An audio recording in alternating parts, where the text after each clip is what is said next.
Welcome to the Trap House Podcast. Thanks for joining us. If you haven't already, please like, share, and subscribe on all social media platforms. And now a quick word about our sponsors. We have Duke Traps with us. Check out duketraps.com.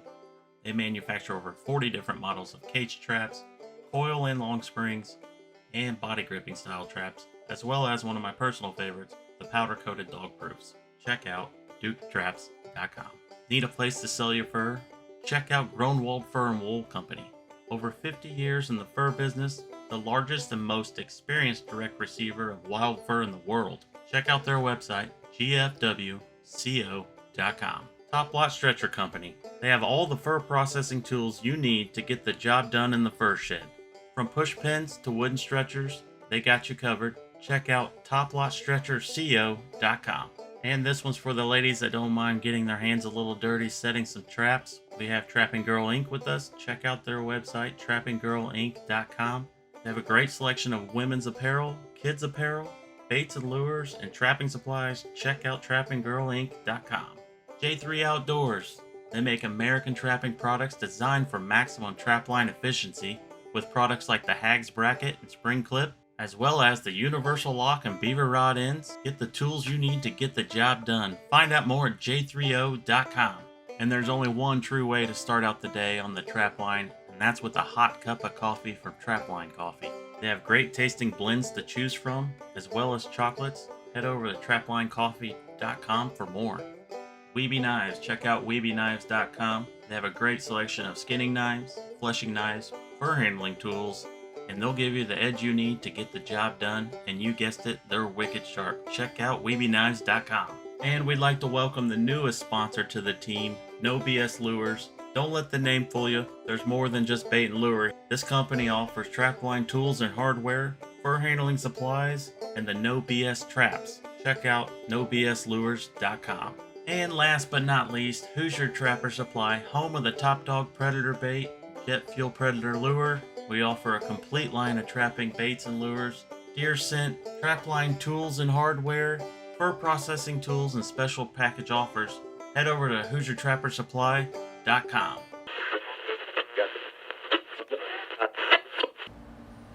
And we're back. Yep. Welcome back to the Trap House Podcast. After our late spring and summer break. So yeah, it's kind of nice to get a reset, after a couple months or whatever, and realign, reassess, and try and make things better and all that. So thanks for sticking with us, and next time around we'll have a guest. Yep. So this podcast is basically just kind of some informational stuff, what we're going to do, that kind of thing. We're going to have a couple common questions or whatever, but we're basically, this is informational. So what's going on this upcoming fall with the show, etc.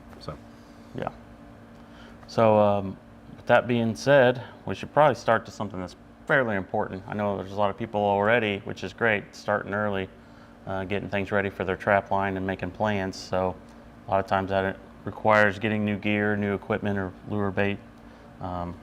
Charlie, you want to mention what's going on with the website? Yeah, so the website is under maintenance right now. Jake is working on that. He's working on it as we speak, actually. So most of it's functional, some of it's not quite right. So if you run into a problem or whatever, just give us a call. We're glad to take your order over the phone. Hopefully we get this resolved, very shortly. He's worked on it most of the day yesterday, and he's working on it today. So I'm kind of thinking and kind of hoping that maybe, by the first of the week we're good to go, and you shouldn't have any issues. But if you do, don't hesitate to give us a call. Be glad to help you on the phone. So, and with that being said, we're open to take orders on the phone from you anytime. We're glad to help you. Of course, it's during our business hours, so it's it doesn't have the 24-hour service that the website does. But you guys are more than welcome to give us a call on the phone. So, yeah. Well, we just got back from the NTA out in Sioux Falls, South Dakota. That would be the National Trappers Association, National Convention. Yeah. Mm-hmm. Good trip. They're always fun. See people that you don't see all the time, but at least yearly. Right. Right. Reconnect and meet new new fans or new trappers in the area or whatever. So it's always good to connect with people, and you know, it's nice when people come by the booth and say they watch the show. It's kind of Appreciate what we're doing. Yeah. Which is nice. And we had, so the NTA is the biggest convention of the year, which anybody in the trapping world pretty much knows that. If you ever get a chance, they move around from state to state. So next year we'll be back in Virginia where the Fur Takers Convention was. That'll be in 2025. And in 2026, it will actually be in Indiana. It'll be in Richmond, Indiana, which I believe is Wayne County. So obviously Indiana's excited about hosting that, and we look forward to that. It's been, long time since it's been in Indiana. It was in Indiana like twice, fairly, when were you guys still in high school? What year was that? early 2000s. Yeah, early 2000s. It was here twice. I think it skipped a year and then came back or something like that. But anyways, so we're excited to have it back in Indiana, and that'll be in 2026. So we're a couple years out, but it takes a long time to plan these conventions. There's a lot that goes into them, a lot of work. So anyways, looking forward to that. Looking forward to going to Virginia next year. While I'm on that subject, the Fur Takers of America convention will be in Spencer, Iowa, next in 2025, and that will be in July, the week after the NTA convention in Virginia. I know that gets, so we always, we won't have it on there now, but come next spring, we'll post the conventions that we'll be at on the homepage of our website. So, anyways, Come out. Yeah. So the NTA and the FTA will be in completely different parts of the country. The FTA is moving to later in the summer, hopefully instead of that mid-June, which is kind of always been a tough date. So, yeah, I think the way it worked out too on the calendar, wasn't it like, okay, you could hit the NTA, go cross country for the next weekend, hit the FTA, and then the week after that, I believe, is Minnesota. Possibly, you had to double check me on that, but it was a cool little route. If right, it's more or less likely to be taken by the dealers and whatnot. But hey, some of the diehards, they'll follow. They're like the groupies of the band. So that's cool. I think them getting closer to the season will bring some more people out. It should be fun. Yeah. And Justin and I both of us, we teamed up and did a demo in Virginia for the Fur Taker Convention, and we also teamed up and did one in Sioux Falls, South Dakota for the NTA last week. Appreciate everybody coming out and watching us. Appreciate the good feedback afterwards. That was fun. Yeah, it was fun. Appreciate the questions. So the one we did in NTA was our kind of a land trapping, pretty much on what we do, and we're not advocates of big, fancy, time-consuming sets. If you like doing that, that's fine. But we prefer to get traps in the ground, good locations, good attractant, good well-bedded traps. But we're not getting crazy with making big, fancy, elaborate sets. So, anyways, we kind of went over what we do, and it was fun to do. So yeah, it was. We're on the topic of conventions, which we'll get back a little later on about the Rendevous that's here. But let's switch gears. Let's talk about our big plans for this season. I'm excited because when you get this close, it seems like I always feel it, especially right after the NTA. I always I'm starting to get more fired up about it and thinking in my head where we're going and how we should do things, or call this landowner or whatever to make sure things are in line for trapping around homes. Right. So it's always a exciting time of year. Yeah, it's already August. So just to throw a couple dates out there. So the first actual Hoosier Trapper Outdoors show will be released on August 9th, which is a week from Friday, a week from today. So, and then the first podcast with the guest will be on August 16th. And we're going to do the same format as last year. We'll have a show following Friday, podcast following Friday, show, et cetera, et cetera. So there'll be every other. And I think we got some good guests coming up this season. So I think it'd be interesting. We've for everybody. we've already kind of put the bug in the ear to some of the old favorites that have been on, some of the ones that get a lot of feedback or people request or comment on that, they enjoyed this certain person and their story and this whole research thing with the biologist or vice versa. So we've already put the feelers out there who we can get back on here that people enjoy, and then we're going to have a bunch of new guests too. So Right. looking right. forward to it. So if you haven't heard, Indiana has, we have a Bobcat season upcoming for the season of 2025. The details haven't been worked out, so we're waiting on the Department of Natural Resources to release the details, and then those will be proposed and they'll be open for public comment, etc. But we are having a season, despite that.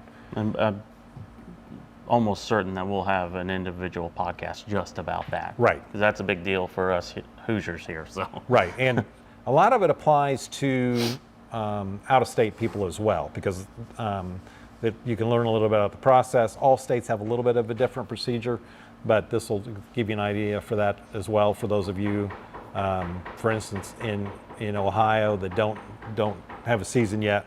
Hopefully you get one soon, but there is hope. You can gain one. I think while we're on the subject of that, and we addressed it earlier in the summer, Colorado is under serious threat of losing the right to hunt and trap bobcats, and under the threat of losing the hunting of mountain lions. But it's a much bigger issue than that, because they're calling it trophy hunting, and it's like, how do you define that? And so basically, if they're successful there, it will just kind of snowball domino effect across the country. It sounds like they're presently counting the names on the petition that was signed to get it actually on the ballot, the fall ballot. So here in Indiana, we don't have ballot initiatives, but in Colorado they do. So there's been a lot of effort to put out the information, why it's, Good Sound Wildlife Management has maintained these populations for years and years. I'm preaching to the choir, so I don't have to get into all that. But anyways, so there's really a big push, and we will probably have a follow-up podcast on that. With Dan Gates? With Dan Gates, once the, hopefully it's not, but if all those names are certified, then it will be on the ballot this fall. So anyways, it's kind of a downer, to think that they're in that position and that potentially a lot of other states could face that as well. So any state is, anything's on the list for these guys. So yeah, if you want like a more in-depth, detailed description of all that, if you haven't been tuning in or just don't know, definitely go back through the archives. It was not too terribly long ago that we had Dan on talking about this whole issue. Right. And it's in depth, and you get a good idea of what's going on. Right. So that was late spring, early summer when we did that podcast with him. Mm-hmm. So it probably technically is the last podcast. So if you look at the archives, you're not gonna have to go back very far. So yeah, and shout out to Dan Gates on taking on that massive project of piecing all this stuff together and getting information and contacts and everything that's involved to help keep our rights and stuff. Yeah, so he's doing a great job. Yeah, he's doing an awesome job. And you were talking about with the Bobcat situation here and people following along on that, just to kind of see how the states go about it or different people. We could do the same thing with what Dan's doing, because like we said, we think he's tremendous. But it's Indiana being a reciprocal state, it affects anyone that likes to travel and trap too, on the Bobcat issue. Yeah, it depends on the state, but yeah. Yeah, we won't know for sure. So I think Wyoming was one where there was a question, like if we wanted to go to Wyoming and trap, we can do that because we allow them to come here and trap. But and don't quote me on this, but this just gives you an example. So they do reciprocal by species. So they couldn't come here and trap a bobcat, so we couldn't go there to trap a bobcat. And I used Wyoming as an example, and I'm not sure that's 100% accurate, but you do run into that with some states. So, Yeah. Minnesota doesn't allow any non-resident trappers, and so those guys that live in Minnesota and want to go to other states to trap. They're an uphill battle. Well, they're just plain not coming to Indiana because we're a reciprocal state. Yeah. They can go to some states and trap, but so they're very limited. Yeah. So, anyways, Was that oh,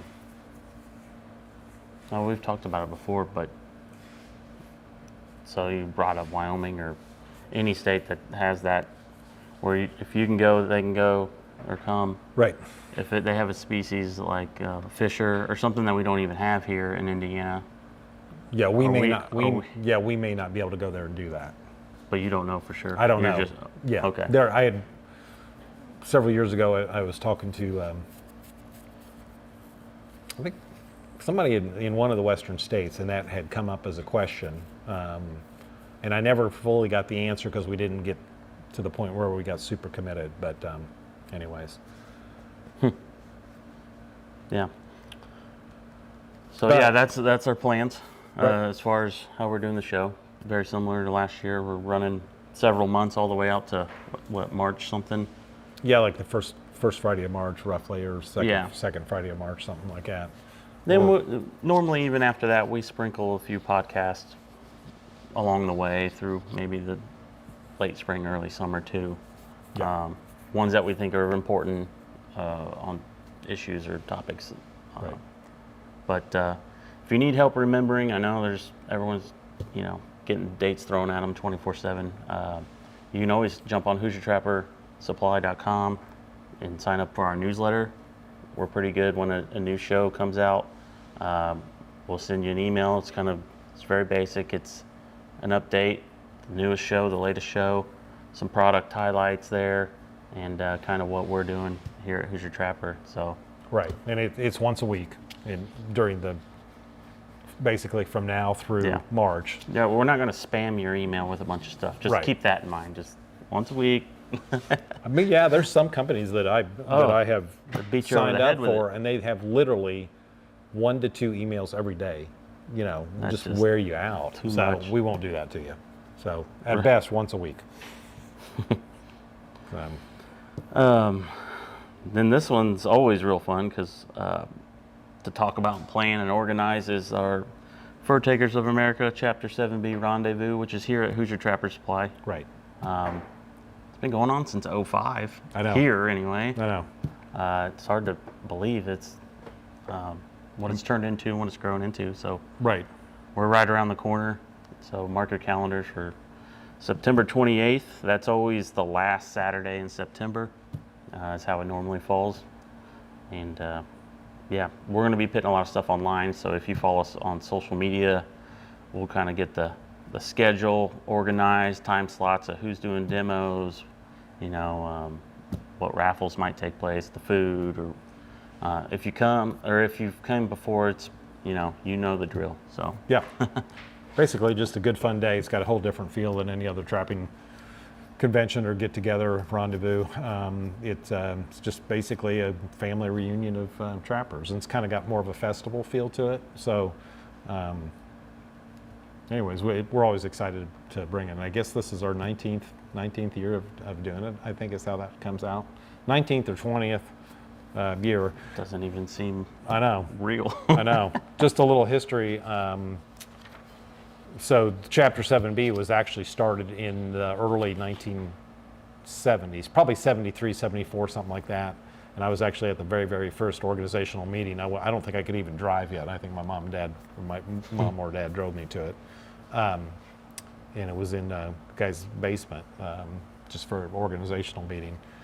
So the chapter's been around a long, long time. It went into kind of dormancy, or it was in limbo for a number of years after the fur market crashed, and just lack of, somebody taking the ball and going again with it. So, it's nice to see this come full circle. Obviously, it started 19 years ago to get back in as an active chapter, And we are actually, 7B is one of the most active fur taker chapters, one of the most in the country. So that's something to be proud of. And Yeah. so, You know, especially when you break it down and consider, you know, it's all volunteers. yeah. Yeah. I it's mean, all it's a lot volunteers.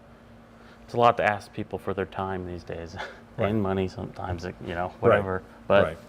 it's just that important to, you know, them and us and everyone involved that any way you can help anytime, Right. reach out, you know. So I'd go, the 28th, the rendezvous, the FTA rendezvous that's here at Hoosier Trapper. Basically, everything is by donation. So we don't charge admission. We don't even charge for lunch. It's just donate what you can. You know, it's just one of those things where we're not going to beat you over the head every time you turn around to buy a raffle ticket or to buy whatever. So we do have a gun giveaway that we do, but Yeah. you know, overall it's just a good fun day with Yeah. and good atmosphere, some good people. Speaking of donations, some of you know and some of you don't know, I run a separate podcast because I'm a huge music lover, called the Coyote Radio Show and Podcast.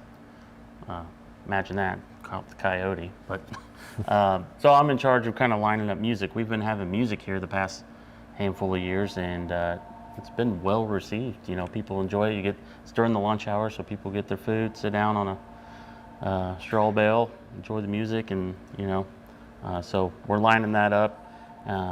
I just wanted to throw out there that, you know, some of these guys and girls that travel to this and they don't play for very much. So if there's a tip bucket on the stage, I'm sure they gladly appreciate it. So keep them in mind too. Yep.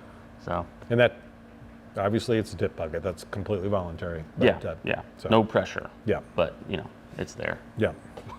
Gas money goes a long way for some of these artists. Right. Right. So The week prior to the Fur Takers Rendezvous here will be the Indiana State Trapper Association meeting, the 20th and 21st. So we will attend that as well. And there again, the Indiana State Trappers has been around a long time, probably since the 60s, I guess, maybe. I don't know that it was prior to the 60s. So they've been around and have been active for years and years. So, and they are the ones that are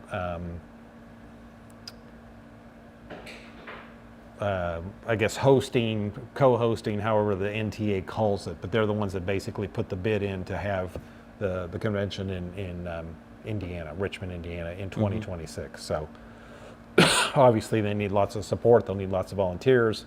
So don't forget the Indiana State Trapper Association. now that's in Tipton, right? Correct. The state convention. They've moved every now and then, but It's in the Tip- last handful of years it's been in Tipton, Indiana, and nice, clean-cut fairgrounds. I like it up there. It's pretty. Yeah. So yeah, Charlie's usually at the Trappers College, and the way it lined up and fell this year, you're actually able to attend. I've been skipping the college and setting up there the past couple of years. So Right. I think it's like, depending on leap year or whatever, every 6 to 7 years it falls where the college is the week prior. So this year it works out that way. So I will be at the Indiana State Trappers meet. hey, well, you should touch on that too. Everyone knows Charlie from the show or the podcast, and everyone's like pretty level-headed, straight guy. He's good with everyone, you know, and doesn't toot his own horn. But I'm going to toot your own horn for you. we got to give it up for, since we mentioned the college, he's the new lead instructor of Group 1. And honestly, from my standpoint, going there and seeing how it works, Group 1 always has the largest group, and obviously they're in the lower group, so they require so much more,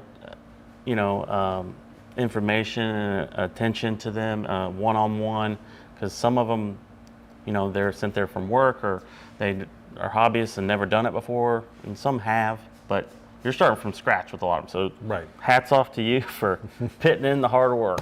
Well, fortunately, they always want to be there, so that really helps. But Yeah. I've been helping E.J. Kelly, who was the lead instructor of that group, and he's going to move up to Group 5, and so I'm taking his place. And I've been, when I first started there, I've been in, I think I was with Group 4 originally, and anyways, I enjoy this group because it's just, they get excited about catching a possum. So Yeah, it's always fun. yeah, so if they catch a raccoon or whatever, anyways, so I enjoy that group, and it's always enjoyable when people are excited about learning what they're learning, and there's always some of them that actually start trapping, So Yeah. anyways, Yeah, a lot of I remember going as media and photographing for fur takers, and I photographed several students that were in your class that was their very first catch. right, yeah, It was a possum, coon, and didn't matter. right, Hold it up. It might as well have been a 200, point buck. Like it was a trophy. yeah, exactly. So very cool. What else is important, Charlie? We get so many questions online and emails and in person on the phone. We should address this one because it's been coming up a lot lately. Yeah, The difference between our Top Dog Predator bait and our Mighty Dog Predator bait. right. Sound similar, but they are different. Right. So the Top Dog, of course, it's the mainstay. It's been around forever and ever. Lots of people use it. It's become a go-to bait for lots of trappers across the country. We ship it everywhere, and so we wanted to just come up with a change-up bait, something that you could use. If you set 2 or 3 sets up, you could use Top Dog in one, Mighty Dog in the other, Top Dog in the other one, just whatever. So you could at least change things up a little bit if you wanted to. The primary difference between the two baits is the animals will want to eat both of them. The base is the same. The Top Dog base and the Mighty Dog base is the same. It's just that Bobcat beaver meat blend. But the add-on ingredients are completely different. So, and you will notice with the Mighty Dog that it's got a sweeter smell to it. And there is an underlying ingredient in there that any coyote will be able to smell or pick up on. It's unlikely that you'll be able to with the human nose, but you'll notice it's got a sweeter side to it. So it's not. So it is, like I said, as far as just smell, completely different. The thing about bait, and I've mentioned this before, is the layers of smell. So you've got, if you just take a piece of deer meat or a muskrat leg or whatever and put it down in the hole, that will work and that will catch, but it's still not as effective as a bait that is Multi-dimensional is right. what I like to use. Right. It's got layers of smell. So you take all the ingredients that are in a prepared bait like that versus just basically one smell, one dimension of just a piece of meat. So there are big advantages to buying commercially prepared bait. So yeah, that was a very common question, and at the conventions we've done this summer, obviously online, whatever. So we're hearing that quite a bit. Here's another big one. So there's a lot of crossover, obviously, with outdoorsmen. For the deer hunters, what is lip liquor and how do you use it? It's our number one selling deer scent that we sell here. It kind of just, we always just say it takes the guesswork out of it. Right. Just, that's the most simple Right. way to put it. But So it's good any time of the year. You can use it right now in front of your trail cameras if you'd like. Deer will respond to it in July, June, August, January, November. Any month of the year, they will respond to it. Bucks and does both like it. Yep. For lack of a better term, it's a curiosity type attractant, which doesn't sound super exciting, so that's why I say lack of a better term. But it's based on Tonquin, which has been used as a deer attractant for years and years. It's also used in predator lures too. So you took that trapping lure making mindset and applied it to the deer world versus just putting pee in a bottle. You know, Right. This is Right. Yeah. it's, Yeah. it's Exactly. pretty neat. So yeah, and you know, there, contrary to what some deer hunters may think, there is no magic formula. There is no 100% magic formula. However, some things are better than others, and in terms of a magic formula, this may not be a magic formula, but it comes pretty close. So there are deer that still may act like they don't respond to it, and then some deer will be very interested in it. So it's just, you know, it's one of those things. It's just like a coyote set. You know, when coyotes are just walking by and they don't even act like your set's there, it may not be quite that drastic with deer, but Yeah. In the long game, and curiosity gets most of these critters in the long run. Then, right. Yeah, I think people probably overanalyze and overthink that these are just animals. They have a certain nature about them, and you know, you go with that. And every now and then, one's a little different and goes a different route. Right. And what, you know, whatever, well, I think a lot of it's just got to do whatever frame of mind they're in. If they're just on a travel, if they're just traveling, they want to travel. If they, you know, just whatever's in their mind is kind of where they're at. So, I mean, over the years, there's a number of times people have told us that they'd have a buck on a doe, you know, this is more in the rut, and literally the scent pulled that buck off that doe. So, I mean, I'm not saying that's going to happen every time, but that does happen, and that we've heard that a number of times over the years. So, Yeah. Anyways, When did you come out with lip liquor? How many years it's been? It's been it's been a while now. I don't know. I'd have to go back and look. 15 years maybe, something like that. It's got a good track record. I mean, it's not, you know, it's not. The pictures and emails, and you know what? There's a lot of guys that won't share info sometimes, Right. Especially when deer hunting in their spot, and they don't want anyone. If they're one woods over, they don't even want them using the same stuff sometimes. Not all the time, but every now and then. But I was just thinking about, you know, over that time span when I started coming around, when I first started getting into deer hunting, I was trying the lip liquor. And I remember at that time we were kind of unsure of like how some people would apply it. I remember going, no, you wouldn't want to use that in a scrape. And other people were like, yeah, I wouldn't do that. It's curiosity. It's not that kind of a thing. And I think it was Brian Calvert, of all people, that used to do some field staff stuff for us. He went out and made a mock scrape and soaked that thing down and had some incredible footage of a buck coming in. And I was just amazed. Ever since then, I've been saying that because everybody else was like, no, don't do that. Use the gland lure. Keep it, you know. Or the dominant buck. Or whatever. Yeah. Which both of those would be appropriate. But I use lip liquor as my first option on any deer hunt I use, and I'm either putting it in a mock scrape or just a hanging limb to help, you know, get it in the air. But I've had some pretty cool stuff happen in the stand when I'm there and filming it, and I'll share the coolest one though.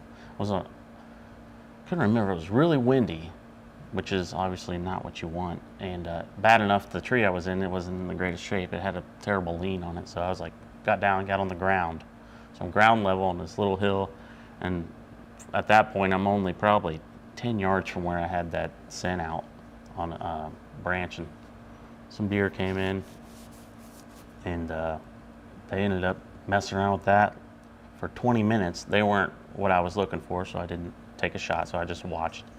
They left, circled back around me, and came back to that spot. And then after another 5 minutes or so, they just bedded down there, laid there, and I just sat there the whole time. And then being that close, and they never even detected me with that kind of wind swirl, blows my mind. But they knew where that scent was. Right. Yeah. So good stuff. Check it out, or at least give it a shot. If you never tried it, I bet you'll like it. Yeah. Goes a long way. Yeah. Well, a question I had just before we started the podcast, the guy called up and he was new to trapping, and he was concerned about his human scent with trapping, if you bite cover scents or whatever. And with trapping, most of you know, it's just not that big of a deal. Back in the years and years ago, people were very conscious of human scent. And at this point, I think you just need to be practical. I wear leather gloves. I wear the same boots I've got on actually right now for the most part.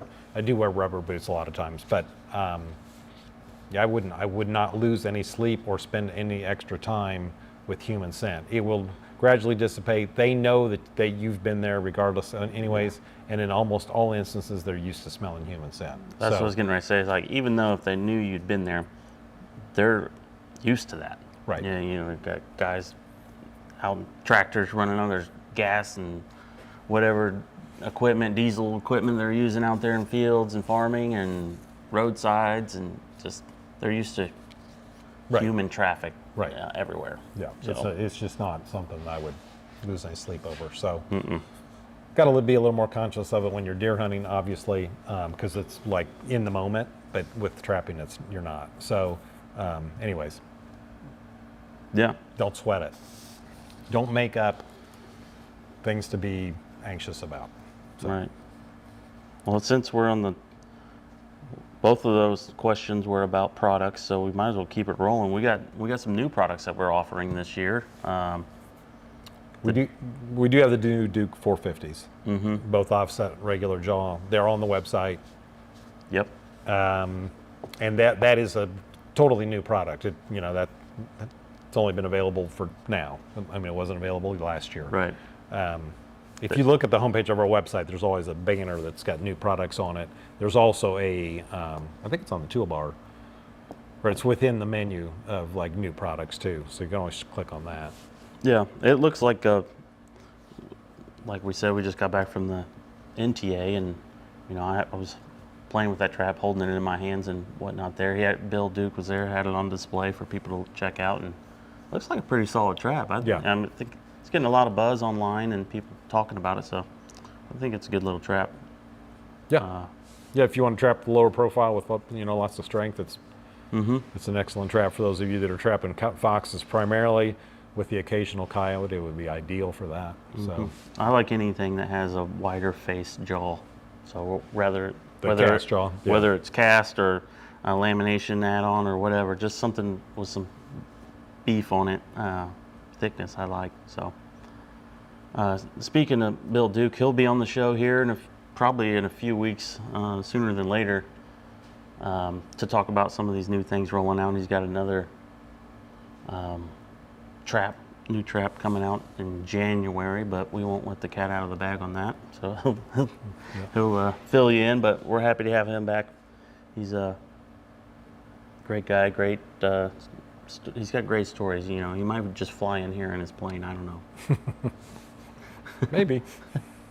Another one we got is No BS, the K9 Junior trap.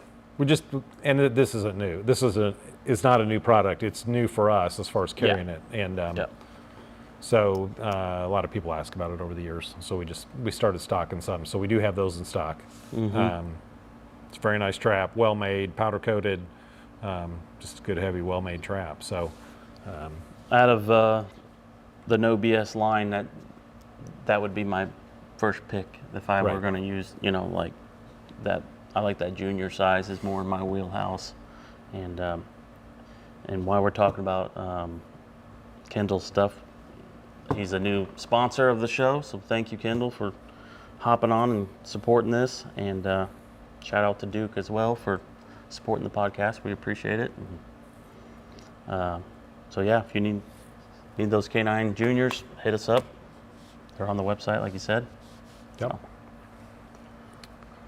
What else, Charlie? I think that's about it. Yeah. So just look forward to bringing this season to you. We're going to be in touch with you on a regular basis as far as putting out content. And and obviously follow us on Instagram, Facebook, YouTube, and that'll keep you up to date. Obviously on YouTube, hit the subscribe button, hit the like button. And there's a notification button. There's all kinds of buttons. Do them all. Yeah, it doesn't cost you anything. That's true, yeah. We've had people that tell us that, I was afraid to hit that because I thought it was going to cost me something. It's free. It's not going to cost you anything. So, hey, you never know. But all the information, we'll have everything out on Instagram, Facebook, and then, of course, the show and the podcast are run through YouTube. Podcast is run through virtually every podcast platform out there. Yeah, including YouTube. So if you're watching us and not just listening to us, you get to see our beautiful faces. Yep. So. Okay. Well, that's it. Thanks again, everyone, and tune in next week on Hoosier Trapper Outdoors, and we'll be in Texas. Right. Oh, one thing I want to mention about the show. So we're going to be in Texas, and then we're also going to try to do our local line, and then we also have Matt Breadaway and Jared Shake back on as well this year, and those guys actually may take a little bit larger role, and Yeah, expand their line. We might have, instead of one episode, no, we had 2 episodes with them last year. We may do, I think we did. Anyways, we'll do, they may have 2 or 3 episodes. So we look forward to that. Those guys get out and hit it hard here to fight the Midwest weather. So, but anyways, we're excited about that. So I guess that's all I wanted to mention. Yeah, but yeah, we'll show Texas footage next week, so we'll see you then.